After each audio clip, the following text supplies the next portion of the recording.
And good morning.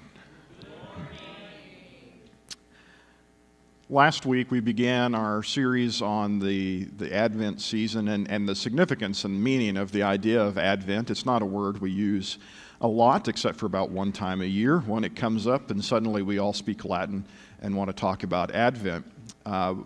In principle, the idea of Advent just simply means the arrival of a notable person, thing, or event. The arrival or the coming of something or someone of great importance is their advent.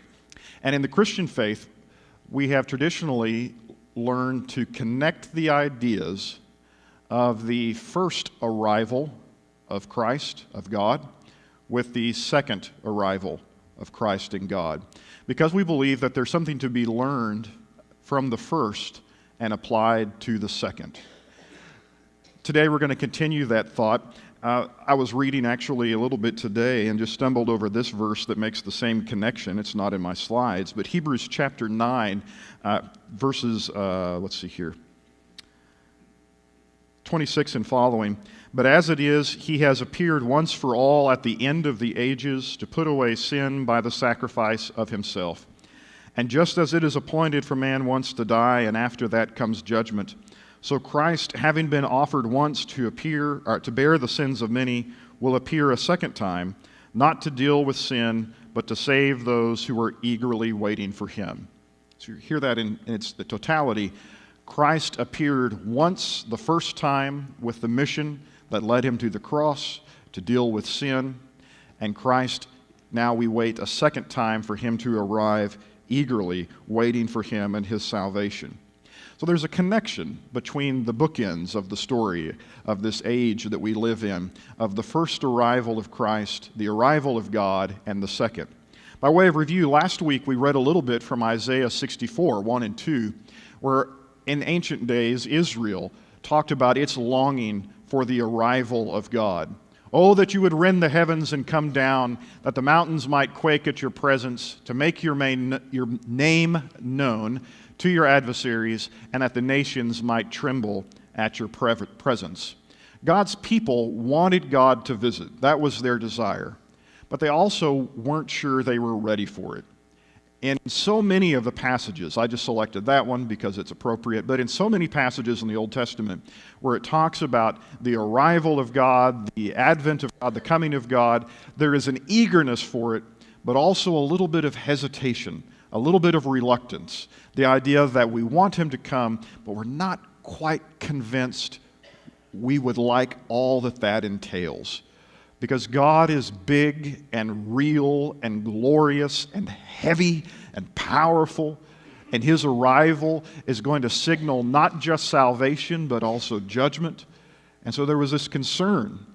Yes, we want him to come and to make right all the wrongs of the world. But what if I'm one of those wrongs? What if he has to change something about me that I kind of like, that I'd like to keep? What if he wants me to be different when he comes? What if he finds me unsatisfactory when he arrives? What if it changes my life? And there was that concern built into so many messages of the Old Testament. And sure enough, when Jesus does come, there is some of abruptness to it and some lack of preparation on our part. Despite all the many years, it's kind of like Christmas, actually. Isn't that the way it works? You prepare and you know it's coming, and they tell you it's coming, and then one day it's here and you say, already? How did it sneak up on me? Folks, it's the same day on the calendar every year, and yet somehow every year we feel surprised when it gets here, and we say, oh, I'm not ready. And that's the significance, that's the idea.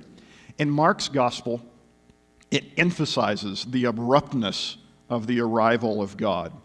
It skips, if you read Mark's Gospel, chapter 1, it skips over the birth narrative told to us in Matthew, told to us in Luke. We don't get a story of angels singing on high or shepherd or wise men or any of that business. No mangers in Mark. You just drop right into the action. Jesus is a full-grown man, and he comes to be baptized by John the Baptist. And we read these words from chapter 1, verse 10 and 11. And when he came up out of the water, immediately he saw the heavens being torn open and the Spirit descending on him like a dove. And a voice came from heaven, "You are my beloved Son. With you I am well pleased." Christ arrived. It was abrupt. It was unexpected. He was baptized. And as they longed for of old, God did rip the sky open, and he shouted from on high. He descended in the form of a dove, and he says, "This is my Son. Here I am. This is what you've been waiting for." And still, of course, we were unprepared, as often we are. So again, we're getting a message here. We're getting a sense of this, that the message of Advent is waiting and anticipation, but also there's some abruptness to it. Waiting has a tendency to lull us to sleep a little bit. Right? There's these two extremes when it comes to waiting. There's impatience, which is what your kids have right now, where they want Christmas to be now.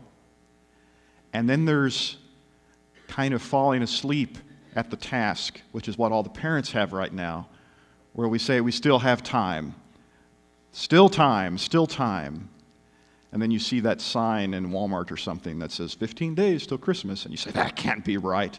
And you check your calendar and say, oh, yeah, I hadn't thought of that yet. And those are the two extremes we're drawn to, impatience and falling asleep at the wheel. Today we're going to look at another passage of Scripture that addresses exactly this tension that we live in. On the one hand, we say, where is God? Why doesn't he show up? And on the other hand, we recognize we're not at all ready for him to show up. This comes from 2 Peter chapter 3, beginning in verse 8. And it's speaking decidedly about the second advent, the second coming of Christ. And here's the way it describes it. Do not overlook this one fact, beloved, that with the Lord 1 day is 1,000 years, and 1,000 years is 1 day. A lot of different folks have tried to interpret that. Some try to turn it into some kind of equation where, if you see a day in a verse, you can make it 1,000 years. See 1,000 years, you can make it a day, and just try to make it very literal, and that's certainly not the point. The significance of it is instead bigger and broader than that. The significance is that when you draw into the presence of God, time, as you know it, becomes a strange and fuzzy thing. I had a minister friend who's preaching on the same verse this morning send me a message this week, and he says, hey, I want to use this illustration, and I want to know if it's accurate. I said, well, okay, fine. Why are you asking me? He says it's from, astrophysics. Isn't that your thing? And I said, you have an astrophysics illustration that I haven't thought of yet? And so he gave it to me, and I said, that's perfect. I'm going to steal that and pretend it's mine. So I have this illustration today that I thought was completely out of my own mind. But in astronomy and physics, there's this strange property of really big objects.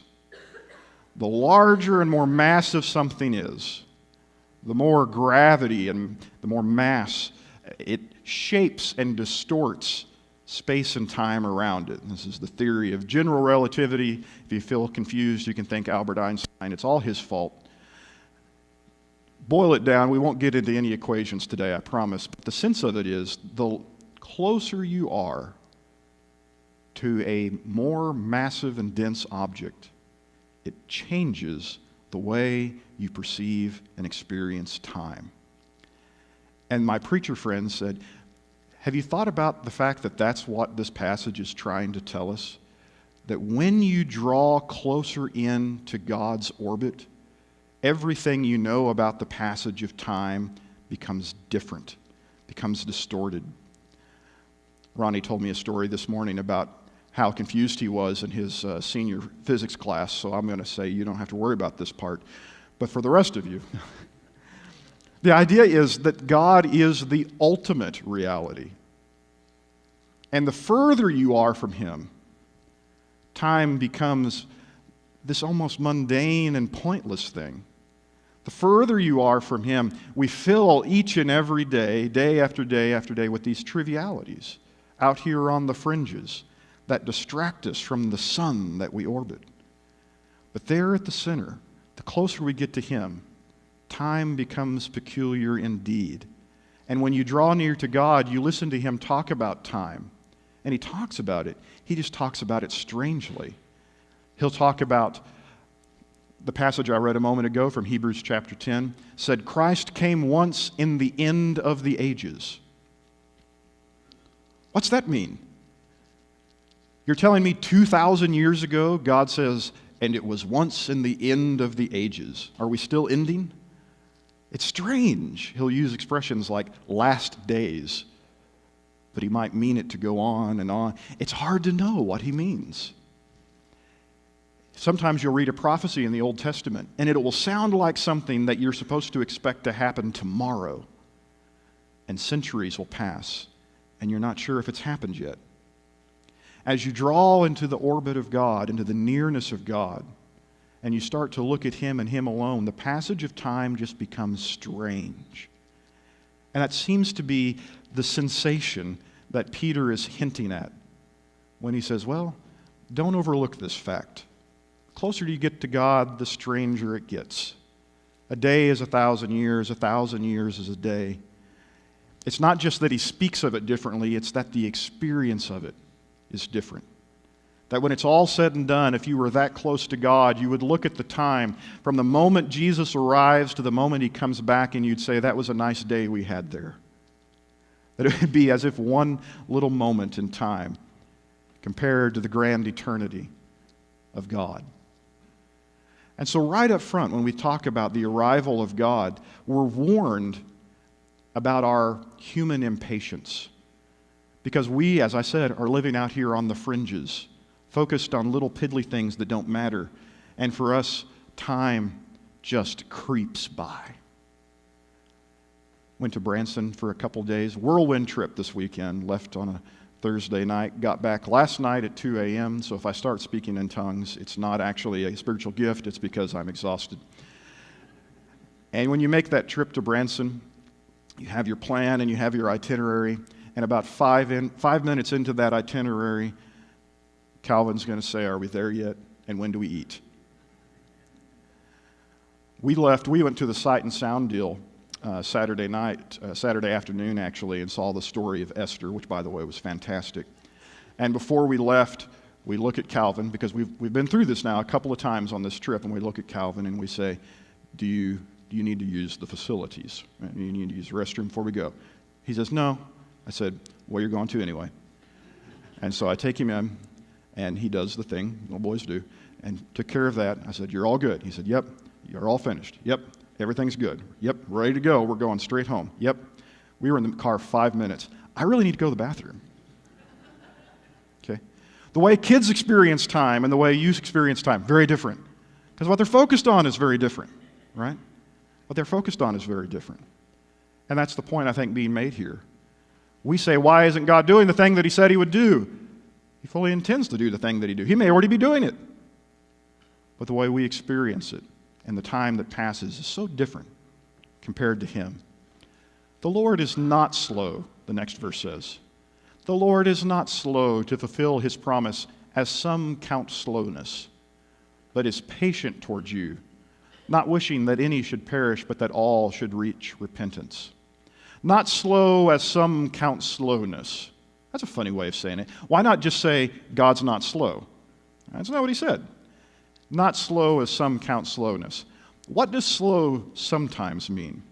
Sometimes, again talking about kids again, sometimes slow means lazy. Sometimes slow means intentionally dragging my feet so I don't have to do what I was told to do. Right? Sometimes slow means I never intend to get around to it. Sometimes slow means I forgot. You told me to do a thing I've already forgotten, or I pretended to not hear you in the first place. Sometimes slow means it's never going to happen. God is not slow as some men count slowness. Is God slow? Well, in a sense. In the sense of patience. In the sense of intentional waiting and delay. But there is a purpose for God's timing. I'm not entirely sure, and I'm absolutely certain Isaiah was not sure why God hadn't come yet and why God didn't come in his lifetime. When Israel faced the Babylonian invasion, I know they expected God would show up and fix it, and He didn't. When the Persians took over and held them in exile, I'm sure they expected God to show up, and He didn't. And they wanted to know why not. Why did Jesus come at the time that He came? Why did He come at that moment in history? In hindsight, we can look back and say it was perfect. I mean, it was exactly the right moment for Messiah to come and for everything to be right, and everything happened exactly the way it needed to happen. But up until then, when it's done, every time you look at the story, you say, why not yet? And here we are waiting for him again, and we think all the same thing and ask all the same questions. Why not yet? Why not now? Why hasn't it happened? And Peter says he's not slow the way you count slowness. He's patient, and he's waiting. Somewhere in the infinite wisdom of God is his purpose, his desire. And the best I can express it, I am not God, and I do not know the mind of God infinitely well, but I'll just say a few words. The best I can gather, God intends for the greatest number of people possible to freely choose to be with him forever. That's his desire. And he has so arranged in written history that that would come to pass. And at some point, that job gets done. And I don't know why it isn't yet. And I don't know when it's going to be. But it's not because God has forgotten his task or hasn't gotten around to it. It's because he is still working at it patiently. It's entirely possible he's still waiting on me. Maybe today there is still something that is separating me from God. Something I still need to be repenting of, some sin, some flaw of character that I've glossed over. And maybe even now, while I'm filling the pulpit and preaching his word, he's up there saying, not yet, Ben, waiting on you. Or maybe it's you. Or maybe it's all of us, or children yet unborn. But God is not forgotten. He is patient and waiting for us to reach repentance. But the day of the Lord will come like a thief. And then the heavens will pass away with a roar, and the heavenly bodies will be burned up and dissolved, and the earth and the works that are done on it will be exposed. It's going to be abrupt. It's going to happen. It's going to be fantastic. It's going to be more than you can imagine, more than words can describe, more than even make sense in a sentence. It's going to happen. It's going to be fantastic. It's going to be exactly what God said it would be when it comes. God will return again. The question we're supposed to learn from the first advent for the second is, have we learned anything yet? If that's the way it's going to be, what should we be doing? What would we be doing if we were ready for the arrival of God? If we believed those words and it was going to happen, and we too were not slow as some men count slowness, if we were eagerly anticipating and patiently waiting all at once for the arrival of God, what would we be doing? The 4 points of this series that were mentioned last week, I'll mention them again, that the 4 sentiments we want to convey, one each week, is to worship fully, spend less, give more, and love all.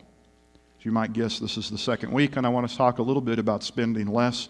I warned my class on Sunday morning last week. I didn't warn the rest of you. I told them, if you haven't done your extravagant shopping trip, do it now, because the guilt trip about spending is coming on Sunday, and you want to get that in under the wire if at all possible. But one thing that I would suggest to you is, if we really believed in the imminence of the coming of God, of its nearness to us, in whatever sense of time God counts it, we would definitely have a different set of priorities about what we do with our resources. And Peter says exactly that in the verses that follows. Since all things are thus to be dissolved, what sort of people ought you to be in lives of holiness and godliness, waiting for and hastening the coming of the day of God, because of which the heavens will be set on fire and dissolved, and the heavenly bodies will melt as they burn? It's the perfect question, phrased so beautifully. Expresses those 2 ideas I spoke of a moment ago. He says, if you were waiting for and hastening, if you were waiting quickly, how's that weird, right? If you were waiting, if you were being patient eagerly, if that was your posture towards the coming of Christ, what sort of people ought we to be? And he says, here's a hint: everything burns. Now, I don't know the exact meaning of that, and I'll just tell you that right now. He talks there at the end about, in the verses that come, the heavens being dissolved and a new heavens and new earth in which righteousness dwells.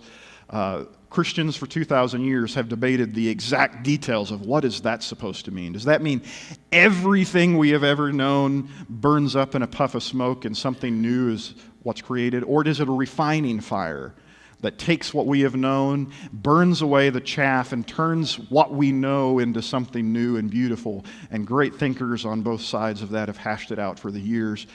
The point, though, is that something's going to burn. Old story is told, and I remember my dad telling me this story, of the late Church of Christ preacher Marshall Keeble, one of the greats from years gone by, lost to history, sadly, by and large, but one of the greats. And he had kind of this, to get the story, you have to know he had kind of this really high voice that he talked with when he preached. And so you have to appreciate, somehow people loved it, it worked for him, but it was really high. And he was doing one of these gospel meeting revival things in Texas, and one of the local ranchers was his host, and he wanted to kind of show Keeble the lay of the land and how big a deal he was in Texas. And he showed him his ranch, and he showed him his barns, and he showed him his great possessions. Keeble didn't have a lot to say. So he takes him up in a helicopter, as the story goes. This is a wealthy rancher, and he takes him up in a helicopter and actually surveys the ranch property, like all the fields and all the different area, and he shows it to him. And he's waiting for Keeble to say, "Wow, that's amazing." Keeble never says anything. And finally, the rancher, wealthy man, says, "Well, what do you think of all that?" And Keeble said, "It'll burn." That all he saw was chaff. I mean, it was great. I mean, if you like that sort of thing. But it was chaff. It was just something that burns.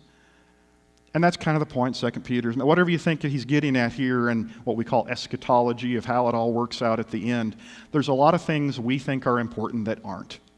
And they're just going to burn. So the first thing we'd come away with, if you were really ready, let's state it all in negatives today. We would not be invested in the goods of this fallen world. Whatever the least important things are in this world would not have our attention. If we were eager and patient and hastening, we wouldn't be focused on the things that just don't matter, the stuff that needs to burn at the end. We would change our priority. What sort of people would be? We'd be people that look at other things. We wouldn't be invested so fully in the goods of this fallen world. But according to his promise, we are waiting for new heavens and new earth, and with which righteousness dwells. Waiting means being, to some degree, dissatisfied with what we have. I know that sounds strange, because usually preachers tell you to be content, and you should be. But also not so content that you're not longing for what God has in store. I recognize that for what I have, I can be happy and content, but this that I see around me is not what I wait for. But I'm not quite satisfied. I'm content for now, I wait for then. And according to his promise, I am waiting for new heavens and new earth, whatever that may mean. When God's place and our place come together as one, and we live and walk together with resurrected bodies, and we see reality anew, when that comes to pass, I want my hope to have always been there and not here. We would want to be waiting for something better, not looking around at what we currently have. And then in the 14th verse, we'll make this point and wrap it up. He says, "Therefore, beloved, since you are waiting." Boy, can he make that point any harder? Every verse. Since you're waiting. I know you're waiting. You're supposed to be waiting. Since you're waiting for these, be diligent to be found by him without spot or blemish and at peace. Two concepts there I want to connect. Since you're waiting, be at peace. Waiting is not an especially active activity, is it? That's why kids are so bad at it. Really good at fidgeting, really bad at waiting. Morally speaking, most of us are fidgeting. We are living lives of constant hurry, bustle, and motion. We are consumed with an attention to the things of this world, we can't be still. We can't know He is God. We cannot be at peace. We are so far out on the fringes of God's presence that we don't even notice Him anymore. If I were eagerly waiting, and if I was also patiently waiting, I would want to live a life that called me and summoned me to peace. And when I find things in my life that undermine, disrupt, and distract me from that peace, I want to get rid of it. What would it be like to live that life of peace? And do you feel at peace now? In this season, at this moment, where we are as if it were waiting for that day, do you feel peace, or do you feel the bustle of endless to-do lists and need for more and more and more? We're going to have to do less. We're going to have less. We're going to have to want less to make room for the peace of God. What do we want to do if we're waiting for the arrival of God? I don't know. But I definitely don't want to be shopping when He comes. Do you? Today, despite being surrounded by abundance, Americans are still collecting ever more stuff. In 2017, we spent $240 billion on goods like jewelry, watches, luggage, books, and phones, twice as much as in 2002, even though our population only grew by 13% during that time. Our spending on personal care items like lotions and makeup also doubled over that time. So we're spending 20% more on clothes than we were in 2000. The average American buys 66 garments a year, which is insane. And we're even spending more on electronics, which is really interesting because electronics are actually cheaper than they used to be. So the dollar amount that we're spending is going up, even though the cost of things is going down. Have you ever bought anything you didn't end up using? Most things that I buy online, I feel like I don't wind up using. A waffle maker, yes, for college, and I never used it. It's probably still in the box in my basement at home. Yeah, I mean, like lipsticks. Yeah, I buy clothes a lot, and a lot of times I'm too lazy to return them. So where does all this stuff go? Well, a lot of it just becomes clutter in our ever-expanding homes. The average square footage of houses in the U.S. rose by 23% in the last 2 decades, while the number of storage facilities doubled. It's become very easy to donate our unwanted goods to thrift stores, which makes us feel better about getting rid of our stuff. But it's estimated that most of the clothes we donate actually end up in landfills. The average American throws away an estimated 81 pounds of clothes and textiles each year, nearly 5 times more than in 1980. We collectively threw away 26 million tons of plastics in 2015, and only 9% got recycled. Consumers continue to want cheaper goods. This means that manufacturers have to...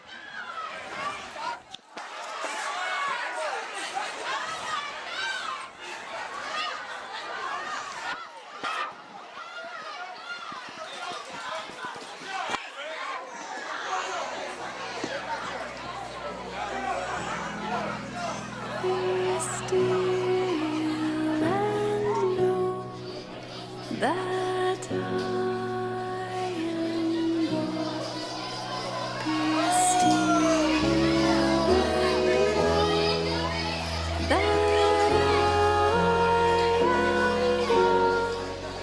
Be still and know that I am God.